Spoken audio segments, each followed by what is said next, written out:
பெராண்டா race banking மற்றும் government தேர்வுகளுக்கான online மற்றும் ஆஃப்லைன் பயிற்சி. கன்னியாகுமரிக்கு நான் பல முறை வந்திருக்கின்றேன். குறிப்பாக இந்த ஏக்தா யாத்ரா என்பது அவருடைய வாழ்க்கையில் ரொம்ப முக்கியமான அங்கம் வகிக்கக்கூடிய ஒரு யாத்திரை. அதை நினைவு கூர்ந்தார். இந்த விவேகானந்தர் நினைவு மண்டபம் அமைக்கும் பொழுது இந்த கட்டுமானத்தின் போது அவர் வந்த நினைவுகளை எல்லாம், குறிப்பாக கன்னியாகுமரி வந்த நினைவுகளை எல்லாம் பிரதமர் நரேந்திர மோடி தந்தி டிவிக்கு அளித்திருந்த பிரத்யேக பேட்டியில் குறிப்பிட்டு கூறினார் என்பது குறிப்பிடத்தக்கது. பிரதமர் அலுவலகம் இந்த பயணத்தை பற்றி குறிப்பிடும் பொழுதும் கூட தமிழகத்துக்கு அவர் கொடுக்கக்கூடிய முக்கியத்துவம், எந்த அளவுக்கு தமிழகம் அவர் மனதுக்கு நெருக்கமானதாக இருக்கிறது என்பதை இந்த விஜயம் என்பது பறைசாற்றுகிறது என்றும் குறிப்பிட்டிருந்தது குறிப்பிடத்தக்கது. விவேகானந்தர் பாறையை நெருங்கிவிட்டார் பிரதமர் நரேந்திர மோடி. இந்த நிலையில் இது பற்றிய மேலும் விவரங்களோடு நமது செய்தியாளர் பிரசாத் இணைந்திருக்கிறார். பிரசாத், பிரதமர் சென்று அடைந்து விட்டாரா விவேகானந்தர் பாறைக்கு? மேலும் விவரங்கள். விருதுநர் மாளிகை வளாகத்தில் ஹெலிகாப்டரில் வந்து இறங்கிய மோடி அவர்கள் விருதுநர் மாளிகையில் சென்று அங்கிருந்து சில நிமிடங்களில் அங்கிருந்து புறப்பட்டு காரில் புறப்பட்டு பகவதி அம்மன் கோயிலுக்கு சென்றார். அங்கு தீபாராதனை தரிசனம் முடித்துவிட்டு அங்கிருந்து பூம்புகார் கப்பல் போக்குவரத்து கழகத்தினுடைய படகு குழாமுக்கு சென்ற அவர் அங்கிருந்து படகு மூலமாக விவேகானந்தர் நினைவு பாறைக்கு சென்றார். அங்கு தற்போது அந்த படகு என்பது விவேகானந்தர் நினைவு பாறையை அடைந்திருக்கின்றது. அவர் இன்னும் இறங்கவில்லை, இறங்குவதற்கு தயாராக இருக்கின்றார். அந்த படகு செல்லும் போது அந்த படகு மட்டுமல்ல, பாதுகாப்புக்காக காவல்துறையுடைய பல்வேறு படகுகள் அந்த விவேகானந்தர் நினைவு பாறை மற்றும் படகு குழாம் அதை உள்ள பகுதிகளில் காணப்படுகின்றது. இந்த நிலையில் இப்போது படகிலிருந்து விவேகானந்தர் நினைவு பாறைக்கு சென்று கொண்டிருக்கின்றார் மோடி அவர்கள். தொடர்ந்து அங்கு மண்டபத்துக்கு செல்கின்ற அவர் அங்கு தியான அறை ஏற்கனவே இருக்கின்றது. அந்த தியான அறையில் அவர் தியானம் செய்ய இருக்கின்றார். தற்போது படகிலிருந்து இறங்கி அங்கிருந்து நடந்து செல்வதற்கான பாதை வழியாக பிரதமர் மோடி அவர்கள் பாதுகாப்பு படை வீரர்களுடன் அவர் நடந்து சென்று கொண்டிருக்கின்றார். நேரடியாக அந்த சுற்றுலா பயணிகள் பொதுவாக செல்கின்ற அதே பாதையில் தான் தற்போது அவர் சென்று கொண்டிருக்கின்றார் விவேகானந்தர் நினைவு பாறையில். அந்த காட்சிகளை நம்ம திரையில கூட பார்க்க முடிகிறது. பிரதமர் நரேந்திர மோடி விவேகானந்தர் மண்டபத்தை அடைந்திருக்கக்கூடிய காட்சிகளை நாம் திரையில பார்க்கின்றோம். இந்த இடத்துல தான் கிட்டத்தட்ட 45 மணி நேரம் தியானத்தில் அவர் இருக்க போவதாக அறிவிக்கப்பட்டிருக்கிறது. இந்த இடத்துக்கு அவர் கட்டுமானம் நடக்கும்போதே வந்ததாக தந்தி டிவி பேட்டியில் குறிப்பிட்டிருந்தார் என்பது குறிப்பிடத்தக்கது.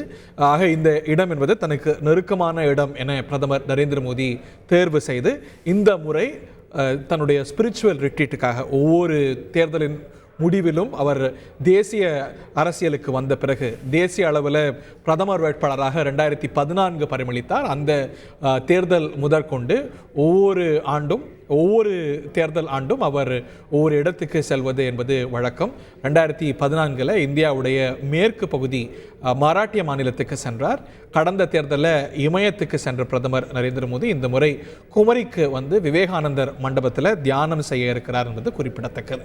இது வெறும் ஒரு ஸ்பிரிச்சுவல் ரிட்ரீட் என்ற அளவில் பார்க்கப்படுவதை தாண்டி மிகப்பெரிய அரசியல் சர்ச்சைகளையும் எழுப்பாமல் இல்லை. எதிர்க்கட்சிகள் தரப்பில் நிறைய குற்றச்சாட்டுகள் வைக்கப்படுகிறது. தேர்தல் பிரச்சாரம் முடிந்து விட்டது. இது ஒரு சைலண்ட் பீரியட். இதில் மக்களை பொலிட்டிக்கலாக இன்ஃப்ளூயன்ஸ் செய்யறதுக்கான எந்த நடவடிக்கைகளையும் அரசியல் கட்சிகளோ அரசியல் தலைவர்களோ எடுக்கக்கூடாத ஒரு காலம். மக்கள் இந்த பிரச்சாரத்தை எல்லாம் உள்வாங்கி முடிவெடுக்கிறதுக்கான ஒரு காலம்.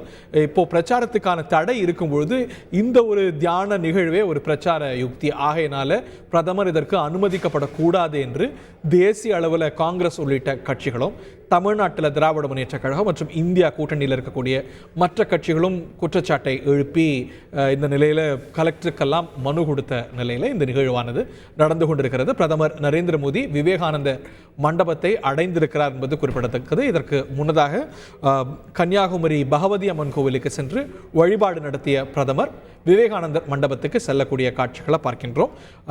வழமையாகவே அவர் தமிழ்நாட்டுக்கு வரும்பொழுது, குறிப்பாக வழிபாட்டு தலங்களுக்கு செல்லும் பொழுது வேட்டி சட்டை அணிவது வழக்கம்.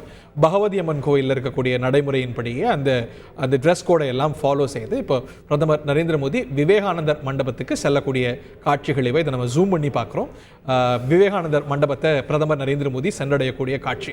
இந்த விவேகானந்தர் மண்டபம் என்பது தேசிய அரசியல் தலைவர்களுக்கு, அதுவும் ஒரு ரீசன்ட் ஹிஸ்டரின்னு எடுத்து பார்த்தாலும் கூட ரொம்ப முக்கியமான அங்கமாக இருந்திருக்கிறது. உங்களுக்கு நினைவு இருக்கும், ராகுல் காந்தி பாரத் ஜோடோ யாத்திரையை ஆரம்பித்தார். பிறகு 2ஆம் கட்டமாக பாரத் ஜோடோ நியாய யாத்திரை ஆரம்பித்தார். அதை சொல்லலை, முதல்ல பாரத் ஜோடோ யாத்திராவை கன்னியாகுமரியிலிருந்து தான் தொடங்கினார். வடக்கில் காஷ்மீரில் முடித்தார் ராகுல் காந்தி. அவர் தன்னுடைய யாத்திரையை தொடங்கியதும் கன்னியாகுமரியில் தான். நாம் இப்போ பார்க்கக்கூடிய இந்த விவேகானந்தர் மண்டபத்துக்கு ராகுல் காந்தியும் சென்றிருந்தார்.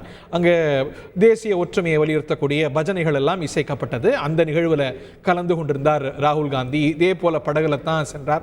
அவரோட காங்கிரஸ் தலைவர்கள் எல்லாம் சென்றார்கள். தன்னுடைய பாரத் ஜோடோ யாத்திரையை இந்த விவேகானந்தர் மண்டபத்துக்கு சென்று தேசிய ஒற்றுமையுடைய சின்னமாக இருக்கக்கூடிய சுவாமி விவேகானந்தருடைய அருளை பெறக்கூடிய வண்ணம் ராகுல் காந்தியும் சென்றார் என்பது குறிப்பிடத்தக்கது. ஒவ்வொரு தேர்தல் முடிவிலையும் ஒரு இடத்துக்கு சென்று தியானம் உள்ளிட்ட விஷயங்களை செய்யக்கூடிய பிரதமர் நரேந்திர மோடி இம்முறை தேர்ந்தெடுத்திருப்பது என்பது விவேகானந்தர் மண்டபத்தில். இதற்கான ஹின்ஸை நம்ம தந்தி டிவி இன்டர்வியூலேயே நம்ம அதுவும் தேசிய அளவில் பிரதமர் நரேந்திர மோடி இந்த ஆண்டு கொடுத்த முதல் பேட்டி, தந்தி டிவிக்கு கொடுத்த பேட்டி, அதில் கூட இந்த விவேகானந்தர் மண்டபத்துக்கும் கன்னியாகுமரிக்குமான தன்னுடைய நினைவுகளை எல்லாம், இங்கே வந்து போன நினைவுகளை எல்லாம் அவர் குறிப்பிட்டு சொன்னார் என்பது குறிப்பிடத்தக்கது. இப்போ நம்ம பார்க்கிறோமே இந்த விவேகானந்தர் மண்டபம், இது கட்டி எழுப்பக்கூடிய காலத்திலேயே நான் இங்கே வந்திருக்கிறேன் என்று இதை பற்றி நமது தந்தி டிவி பேட்டியில் பிரதமர் நரேந்திர மோடி குறிப்பிட்டிருந்தார் என்பது குறிப்பிடத்தக்கது.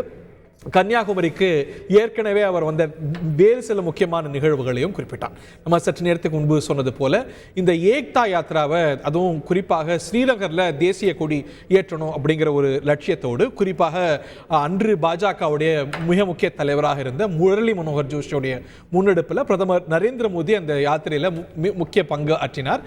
அவர் தான் அதில் ஆர்கனைசராக இருந்தார். அப்பொழுது கன்னியாகுமரியிலிருந்து தான் தன்னுடைய யாத்திரையை பிரதமர் நரேந்திர மோடி தொடங்கினார். ஸோ இந்த காரணங்கள் எல்லாம் அவர் இந்த முறை அவர் தமிழ்நாட்டை, குறிப்பாக கன்னியாகுமரியை விவேகானந்தர் மண்டபத்தை தேர்ந்தெடுத்ததுக்கு காரணமாக குறிப்பிடப்படுகிறது. அதை தாண்டி பிரதமர் அலுவலகம் வெளியிட்டிருந்த குறிப்பிலையும் கூட, செய்தி குறிப்பிலையும் கூட, தமிழ்நாடு எந்த அளவுக்கு பிரதமர் மனதுக்கு நெருக்கமானது என்பதை பறைசாற்றும் வகையில் இந்த பயணம் அமைந்திருக்கிறது என்பதையும் குறிப்பிட்டிருக்கிறார்கள்.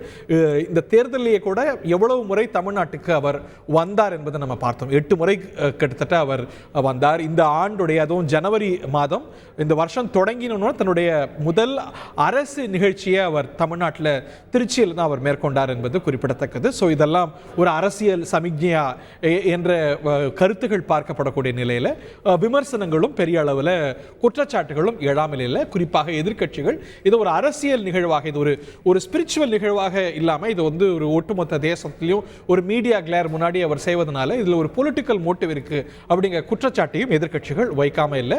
விவேகானந்தர் மண்டபத்துக்கு தியானம் மேற்கொள்ள பிரதமர் நரேந்திர மோடி செல்லக்கூடிய காட்சிகள் இவை. வெராண்டா ரேஸ், பேங்கிங் மற்றும் கவர்மெண்ட் தேர்வுகளுக்கான ஆன்லைன் மற்றும் ஆஃப்லைன் பயிற்சி.